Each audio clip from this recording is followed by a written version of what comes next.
কতদিন বাড়ি যায়নি। রোজের অফিসে এসে কাজ ছুটিও জমিয়ে রেখেছি উৎসবের সময় যাব বলে। এভাবে রোজ রোজ এত কাজ করতে ভালো লাগে না। রোজের সকালে উঠে কম্পিউটারের সামনে বসে পড়া, রোজের একই রুটিন। একদিন কিছু অন্যরকম হলে ভালো হতো। কমলাকান্ত, তোমার সাথে কথা আছে। হ্যাঁ স্যার, বলুন। আমি সব রকম কাজ করে দেব, বলুন। না না, তোমাকে কাজ কিছু করতে হবে না। তুমি যা কাজ করেছো সেটাই যথেষ্ট। মানে ঠিক বুঝলাম না স্যার। মানে তোমার 15 দিনের ছুটি ধার্য করা হলো। তুমি যাও, গ্রাম থেকে এবার ঘুরে এসো। না না, আমি একেবারে 15 দিনের ছুটি নিতে পারবো না। তাহলে আমার সব ছুটি শেষ হয়ে যাবে। উৎসবের সময় গ্রামে যেতে পারবো না তাহলে। তোমার একটা ছুটিও কমবে না। এই ছুটিটা কোম্পানির তরফ থেকে উপহার তোমার জন্য। টানা 1 বছর রোজের একই সময়ে ভালোভাবে কাজ করো তুমি, তাই। সত্যি স্যার? হ্যাঁ সত্যি। আজকের অফিস করে বেরিয়ে পড়বে গ্রামের উদ্দেশ্যে। একটু মজা আনন্দ করে এসো। হ্যাঁ, অসংখ্য ধন্যবাদ স্যার আপনাদের। আমার পরিশ্রম লক্ষ্য করবার জন্য অসংখ্য ধন্যবাদ। আচ্ছা, এখন কাজ করে নাও। কাল থেকে তোমার ছুটি 15 দিন, কেমন?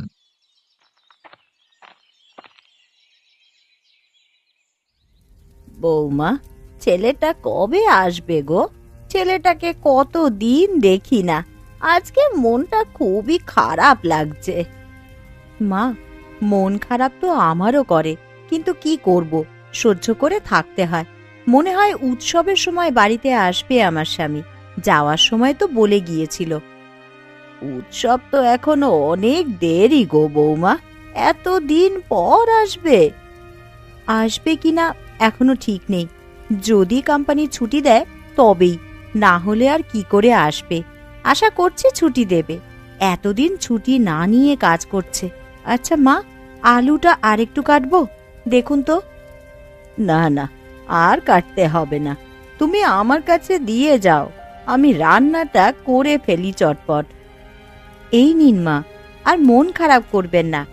একদিন তো আসবে, ঠিক দেখা হবে। আপনি মন দিয়ে রান্নাটা করুন, আমি বাইরেটা ঝাঁট দিয়ে আসছি। বৌমা, ঝাঁট দিতে হবে না, আমি ঝাঁট দিয়ে দিয়েছি।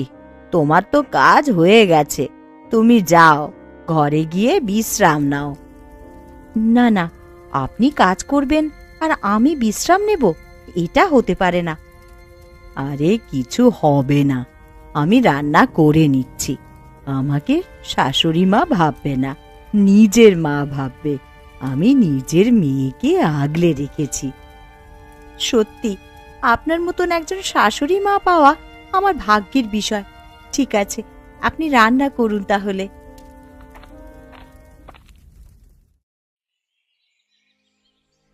আজকে তো কাজে যাওয়া হলো না, সারা দিন বাড়িতে বসেই আছো। যাও না, মুদির দোকানে গিয়ে দোকানটা করে নিয়ে এসো, না হলে তো আমাকেই যেতে হয়। আজকে এত ঠান্ডা বলেই যাইনি পুকুরে জাল দিতে। এই ঠান্ডা জলে এত ঠান্ডা লাগে, তার উপর আবার শীতকাল। রোজ যদি এই রকম করো তাহলে টাকা উপার্জন হবে কিভাবে? কাজ তো করতেই হবে। কাল থেকে তুমি কাজে যাবে, একদিন বিশ্রাম করবে বলেছিলে, আমি কিছু বলিনি, কিন্তু রোজ রোজ এটা আমি হতে দেব না।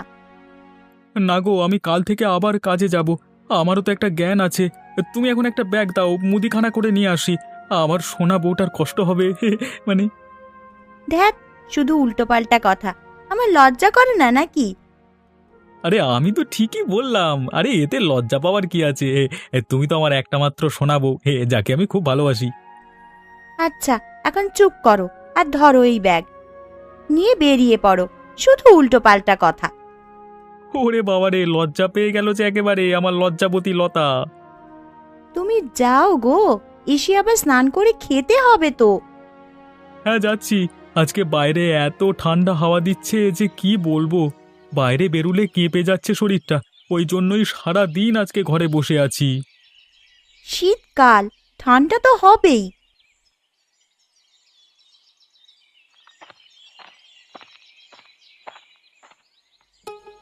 হ্যাঁ, আজকে বেশ ভালো রকমই বিক্রি হয়েছে। শীতকাল, এবার চারিদিকে পিকনিক হবে। হ্যাঁ, আর আমার দোকানে বেশ ভালোই বিক্রি হবে।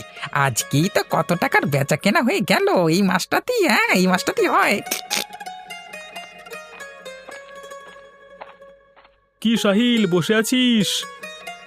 আরে বসে আছি, এই খরিদ্দারগুলো ছাড়লাম, তারপর ফাঁকাই আছে। তা তুই কিছু নিবি নাকি?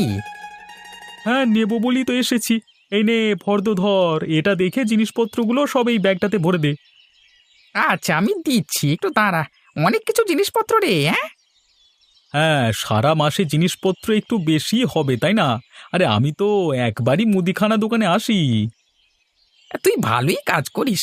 একেবারে অনেকটা করে জিনিসপত্র নিলে দামটাও কম পড়ে আর ভালো জিনিস পাস। হ্যাঁ, এটা কিন্তু অন্যরা জানে না। আরে ব্যাপারটা জানে না নয়, সবাই জানে, কিন্তু টাকা পয়সার জন্য কিনতে পারে না। একেবারে এত টাকা সবাই তো বের করতে পারবে না। এই নে ধর তো জিনিসপত্র। সব দেওয়া হয়ে গেছে। হ্যাঁ, আগে এই শীতকালে কত পিকনিক করতাম, এখন সবকিছু উঠে গেছে। তখন সাথে কমলাকান্ত থাকতো, ও উদ্যোগ নিয়ে সব কিছু করতো। এখন আর কারোর অত সময় নেই যে এসব দায়িত্ব নিয়ে করবে। কাউকে না কাউকে তো দায়িত্ব নিতেই হবে। থেকে দায়িত্ব নেওয়ার লোকেরই অভাব, না হলে পিকনিক করলে করাই যায়। আচ্ছা, পরে এসে কথা হবে। হ্যাঁ, এখন তোর টাকাটা ধর, আমি বাড়ি যাই।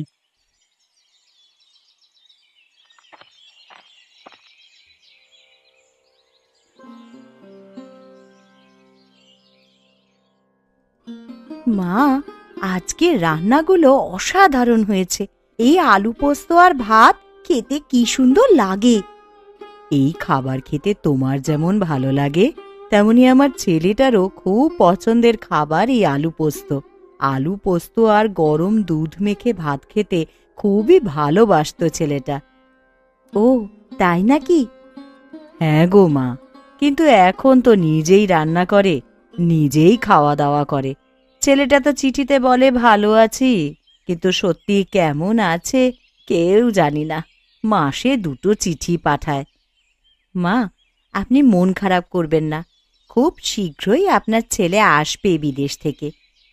আচ্ছা বৌমা, আমরা দুজন যদি আমার ছেলেটার সাথে বিদেশে চলে যাই, তাহলে থাকতে পারবো না? কেন থাকতে পারবো না? থাকা ঠিকই যাবে, কিন্তু কিন্তু কি? কিন্তু থাকলে খুব খরচ সাপেক্ষ হয়ে যাবে। আপনার ছেলে সংসার চালাতে পারবে না, কারণ বিদেশে সব কিছুরই দাম বেশি, আবার থাকার জায়গাও অনেক কম। বছরে একবার গ্রামে আসে আমার কাছে দেখা করতে, তাও প্রত্যেক বছর আসে না। আমি আপনার ছেলেকে বলেছিলাম আমাদের দুজনকে নিয়ে যাওয়ার জন্য।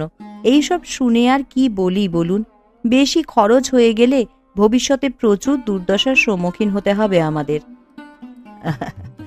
না না, তোমরা ভালোভাবেই জীবনযাপন করবে। কষ্ট করে দুজনে এখন থেকেই যাই, তারপর আমি যখন থাকবো না, বয়স তো ভালোই হলো, তোমরা দুজন খুব সুখে থাকবে। মা, আপনি একদম এসব কথা বলবেন না। এসব কথা একদম মুখে আনতে নেই। আমরা একসাথেই থাকবো। আচ্ছা, তাই হবে। কমলাকান্ত, এই 15 দিনে যা ইচ্ছে তাই করো, খুব মজা করো, আনন্দ করো। 15 দিন পর আবার কিন্তু এরকম ভাবেই মন দিয়ে কাজ করতে হবে, তাহলে পরের বছর আবার কিছু না কিছু উপহার পাবে। আমি নিশ্চয়ই করব স্যার। এই উপহার পেতে আমি আবারও এরকম ভাবেই মন দিয়ে কাজ করব। যাওয়া আসার কোনো খরচ নেই, আমার সব খরচ কোম্পানি দিচ্ছে। আপনাদের অসংখ্য ধন্যবাদ। আমাদের কোম্পানির নিয়ম হচ্ছে, কোনো কর্মচারী যদি কোম্পানিকে দেখে, তাহলে কোম্পানিও সেই কর্মচারীকে দেখবে। অর্থাৎ ভালোভাবে কাজ করলে তাড়াতাড়ি বেতন বাড়বে, ছুটি পাবে, না করলে পাবে না। আপনাদের এই নীতিটাই কোম্পানিকে আরও বড় করে তুলেছে এবং পরে আরও বড় হবে। আমরা চাই আমাদের কোম্পানি যেন সারা পৃথিবী জুড়ে ব্যবসা করে, কোথাও যেন না থেমে থাকে, তাহলে কর্মচারীদের বেতন অনেক গুণ বেড়ে যাবে। অনেক কোম্পানি আছে যারা নিজের স্বার্থটা শুধু বুঝে নেয়, কর্মচারীদের খুব সামান্য বেতন দিয়ে কাজ করায়। এটা কিন্তু ভালো নয়, তাই জন্য কর্মচারীরাও ভালোভাবে কাজ করে না। এই কারণেই কোম্পানি বড় হতে পারে না, কিন্তু আমরা সম্পূর্ণ আলাদা ভাবি, সবাইকে নিয়ে চলবো। তোমার ট্রেন চলে এসেছে, সাবধানে যেও। আপনার মতো এত কেউ করবে না। ধন্যবাদ আপনাকে। এত ঠান্ডায় পানিতে নেমে কাজ, ওরে বাবা, সত্যি খুব কষ্টের। মনে হয় ছেড়ে দিলে বেঁচে যাব, কিন্তু কি আর করা যাবে, জাল তো দিতেই হবে, পুকুরের সব মাছ আজকে ধরতে হবে। উফ বাবা! কি গো, শুনছো? আজকে জাল দেওয়ার পর একটা বড় মাছ আমাদের বাড়ির জন্য রেখে দেবে। পুকুরের সব মাছ ধরবে, একটা ভালো মাছ সরিয়ে রাখবে। এই ঠান্ডায় কেউ থাকবে না, কেউ জানতেও পারবে না। আরে তুমি কখন এলে? আমি তো দেখিনি। আর সরিয়ে রাখবার কোনো প্রয়োজন নেই, পুকুরের মালিককে বললি দিয়ে দেবে একটা। তাহলে তো ভালো, কিন্তু আজকে একটা নিয়ে যেও, ভালো মাছ নেবে, খেতে বড় ইচ্ছা করছে। আচ্ছা আচ্ছা, সব হবে সব হবে, এখন থেমে থাকলে হবে না। প্রচণ্ড পরিমাণে শীত পাচ্ছে, ওরে বাবা, আমার কাজটাকে করতে দাও। বেশিক্ষণ পানিতে থাকা যাবে না, শরীর খারাপ হয়ে যাবে, তখন আরও বেশি খরচ বেড়ে যাবে। আচ্ছা আচ্ছা, তুমি তোমার কাজ করে নাও, আমি বাড়ি যাচ্ছি, কাজ আছে আমারও। ঠিক আছে, তো তুমি যাও, আমি একটু পরে নিয়ে যাচ্ছি তোমার জন্য মাছ। বাবরি!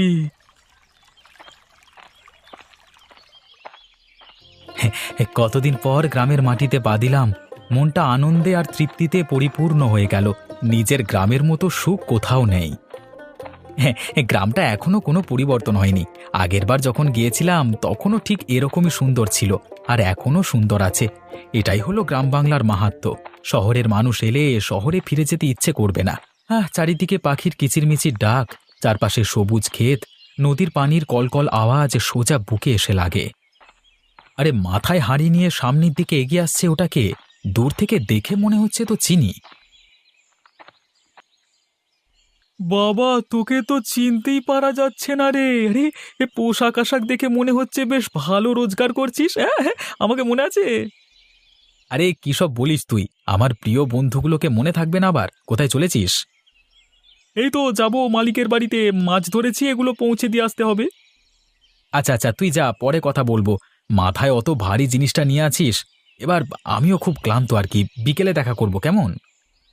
হ্যাঁ হ্যাঁ, বিকেলে তাহলে চলে আসিস আমাদের সাহিলের মুদিখানার দোকানে, কেমন? সাহিল আবার মুদিখানা দোকান করেছে নাকি? কোথায় সেটা তো আমি জানি না। আরে তাহলে বিকেলে আমার বাড়ির সামনে চলে আসিস, দুজনে মিলে একসাথে চলে যাব, ঠিক আছে? আচ্ছা, তাই হবে।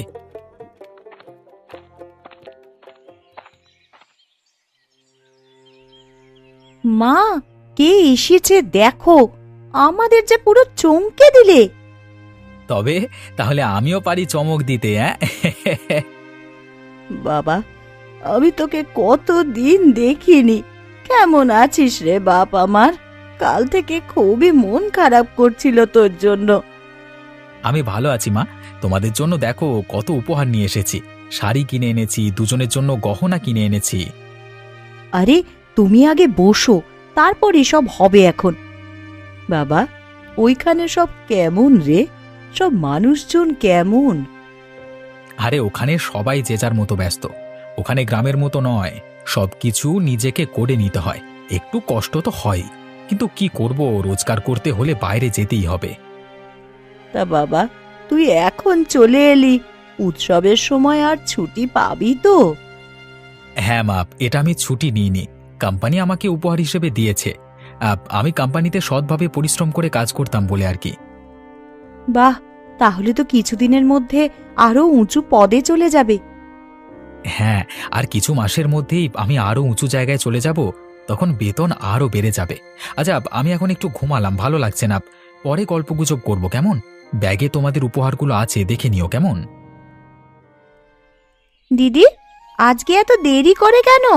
অন্যদিন তো আরো তাড়াতাড়ি চলে আসো। আজকে তোমার দাদা বাড়িতে ফিরে এসেছে অনেক দিন পর, গল্প গুজব করতে করতে একটু দেরি হয়ে গেছে।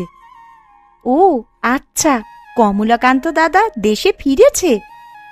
হ্যাঁ, হঠাৎই এসেছে, আমরাও জানতাম না আজকে আসবে, কিন্তু চমক পেয়ে বেশ ভালো লাগলো। দিদি, দাদাকে নিয়ে তাহলে একদিন আমাদের বাড়ি বেড়াতে যেও, কতদিন সবাই মিলে একসাথে গল্প করি না। বাড়িতে কেন, শীতকালে সকলে মিলে একটা পিকনিক করলে তো ভালো হয়, সবাই মজা পাবে অনেক। হ্যাঁ, ভালোই বলেছ, কিন্তু আমরা ঠিক করলে তো হবে না, আগে বলতে হবে আমাদের বাড়ির কর্তাদের। আমি বলবো আমার স্বামীকে, আশা করছি না করবে না। অনেক দিন পরে ফিরেছে, আনন্দ করবে বলেই তো।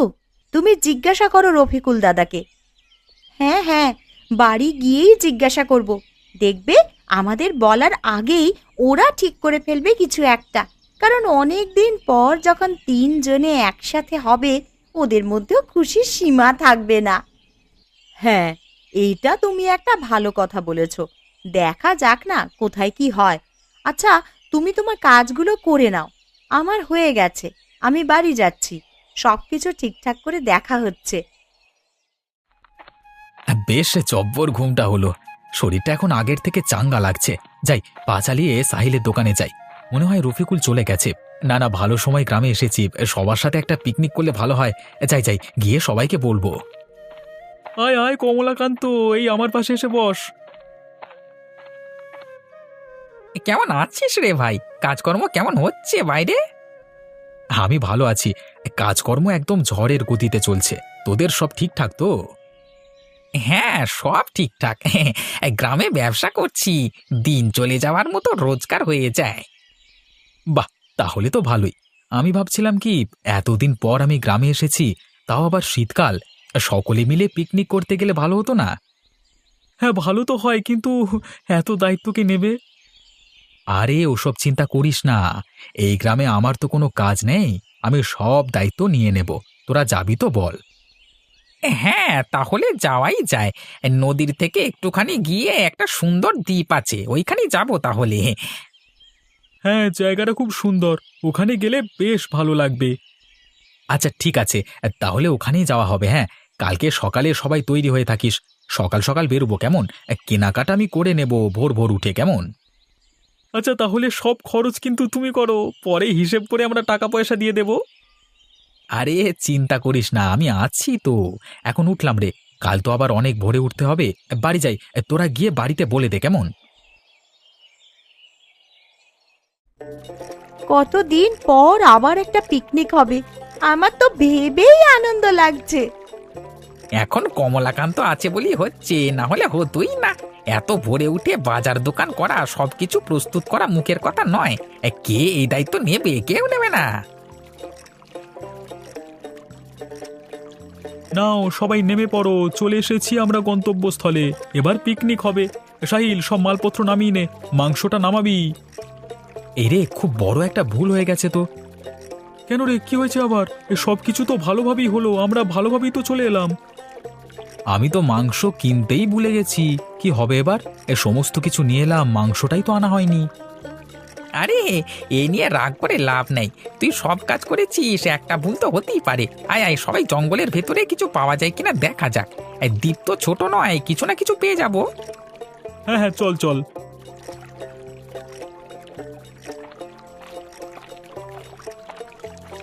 ওই দেখ, পাড়ে কত চিংড়ি মাছ এসে বসে আছে। দাঁড়া, আমি নামি, গামছাটা করে ধরবার চেষ্টা করি। ধরতে পারলে তাহলে হেসে খেলে চলে যাবে। কি গো, তোমরা কিছু পেলে? পাবো না মানে, অনেক কিছু পেয়েছি। জলাশয় থেকে বেশ বড় বড় চিংড়ি মাছ ধরে এনেছি। এমনিতেই অনেক দেরি হয়ে গেছে, আর দেরি করিস না রফিকুল। হ্যাঁ, চিংড়ি মাছগুলো বৌদিকে দে, রান্না করুক। হ্যাঁ দাও, আমি রান্না করতে শুরু করে দিই, না হলে আরো অনেক দেরি হয়ে যাবে। এই নাও ধরো। অনেকগুলো চিংড়ি মাছ আছে, সবার হেসে খেলে হয়ে যাবে। আমাদের রান্না শেষ, এবার চটপট খেতে বসে পড়ো সকলে। এই তো সবাই বসে পড়েছে, এরপর চটপট খেতে দাও। হে, পেটে ছুঁচোয় ডন দিচ্ছে তো। আমার জন্য তোমাদেরকে চিংড়ি মাছ খেতে হচ্ছে, মাংসটা আনতেই ভুলে গেলাম। আরে ওসব নিয়ে একদম ভাবিস না, আমাদের কথা ছিল মাংসের পিকনিক, এখন না হয় হচ্ছে চিংড়ি মাছের পিকনিক। তাতে কি হয়েছে? শীতকালে চিংড়ি মাছও দারুণ লাগে, শুধু রান্না ভালো হলেই হবে। হ্যাঁ, রান্না যথেষ্ট পরিমাণে ভালো হয়েছে, এর থেকে ভালো আর মনে হয় হয় না। আরে ওইসব ছাড়ো, আনন্দটা উপভোগ করো। খাওয়া দাওয়া তো লেগেই থাকবে, মন খারাপ করলে এই আনন্দটা আর ফিরে পাওয়া যাবে না। তাই আমরা সকলে মিলে আনন্দ করি। হ্যাঁ, তোমাদের সহযোগিতা দেখে আমি খুবই খুশি হয়েছি। আমার ভুলের কারণে তোমরা রাগ করোনি, এটা দেখে আরো শান্তি পেলাম। সকলে আনন্দ করো, এই পিকনিকটা না হয় আমার তরফ থেকেই দিলাম